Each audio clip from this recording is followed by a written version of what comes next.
आज की हमारी कहानी है जैसा कर्म करोगे वैसा पाओगे। मेरी बुआ की शादी करीब 30 साल पहले हुई थी। तब मैं करीब 8 वर्ष की थी। मेरे फूफा जी के 3 छोटे भाई हैं और सबसे छोटी एक बहन है। घर में वो सबसे बड़े हैं।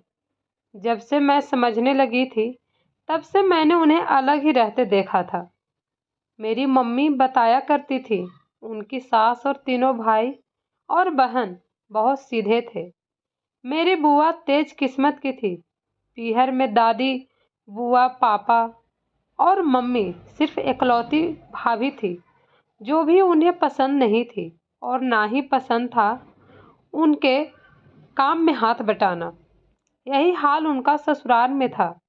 उनके पति के अलावा घर में और किसी का रहना और अन्य का काम करना उनको पसंद नहीं था और वहाँ तो उन दोनों रहित सहित 7 परिवार में 7 जन थे। फूफा जी की सरकारी नौकरी थी पर थे बहुत सीधे। बुआ ने 6 माह में ही अपना रंग बताना शुरू कर दिया। बात बात में झगड़ा करना, कलेश करना, काम में आनाकानी करना, लापरवाही करना। अंत में तंग आकर उनकी सास ने ही अपने बेटे को समझा बुझाकर घर की शांति का वास्ता देकर उनको अलग कर दिया। अलग होते ही बुआ को तो जैसे मजा आ गया। घर में सिर्फ 2 जने और उस समय की फूफा जी की सरकारी तनख्वाह करीब 25,000 रुपये महीना। उन्होंने तो उस नशे में ससुराल में करीब करीब सबसे नाता तोड़ लिया। देवरों की देवरानी की शादी में भी शामिल हुई तो मेहमानों की तरह। एक दिन उनकी सास को अचानक लकवा मार गया। 6 माह बिस्तर पर पड़ी रही पर बुआ मात्र उनको हॉस्पिटल में मिलकर आ गई। बाद में एक बार उनके घर जाकर हाल चाल पूछा। पूछने भी गई तो दूर के रिश्तेदारों जैसा व्यवहार किया। कुल मिला के सास को कभी लगा ही नहीं कि वो उनके बेटे की बहू है जिसको उन्होंने 25 साल पाला पोसा और जिसकी बहू की उन्होंने आशा की होगी। 6 माह बाद उनकी सास बिस्तर पर पड़ी पड़ी ही स्वर्गवासी हो गई। समय का पहिया घूमता गया।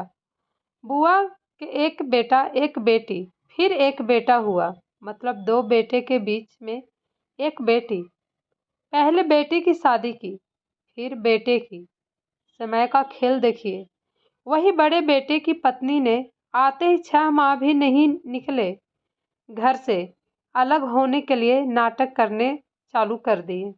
घर में कलेश करना चालू कर दिया। इस बार एक बात उल्टी हुई। बहू नौकरी पेशा थी, सरकारी हॉस्पिटल में नर्स थी। बुआ और फूफा जी ने जैसे तैसे 1 साल निकाला और दूसरे बेटे की शादी की। काश दूसरी वाली सही आ जाएगी, पर दूसरी वाली पहली वाली से भी तेज निकली। बड़ी वाली तो सास ससुर से लड़ती ही थी, अब दूसरी वाली भी तैयार थी।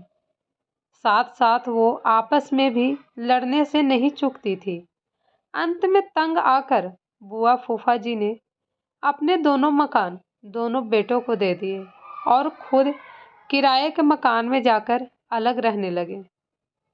उन्होंने अलग रहते साल भर ही हुआ था कि बुआ को लकवा मार गया। लकवे से उनके मुंह, एक हाथ, एक पैर ने काम करना बंद कर दिया। बहुओं ने इलाज के समय अस्पताल में थोड़ी सेवा पानी की, पर सास ससुर को कोई भी अपने घर नहीं ले गए। धीरे धीरे बुआ की हालत में कुछ सुधार हुआ। थोड़ी बहुत बोल लेती है, चल फिर लेती हैं, पर बुआ काम करने लायक नहीं बची। आज इस बात को 10 साल हो गए। आज भी बुआ और फूफा जी दोनों अलग रहते हैं। उन दोनों का खाना बनाने से लेकर सारे काम फूफा जी करते हैं। आज भी मैं जब भी उनसे मिलती हूँ, कहीं दया आती है, कहीं उनके पिछले किए हुए कर्मों पर गुस्सा आता है। बहुत कुछ उनको कहना चाहती हूँ, फिर रुक जाती हूँ। शायद भगवान इस दुनिया में अपने कर्मों की सजा भी यही है। ऊपर कुछ नहीं, लेकिन हम इंसान की समझ में ये बात नहीं आती है। आज हम बहू हैं तो कल हम भी सास ही बनेंगे। आज हम अपनी सास के साथ करेंगे, कल को वही हमारी बहू हमारे साथ करेगी।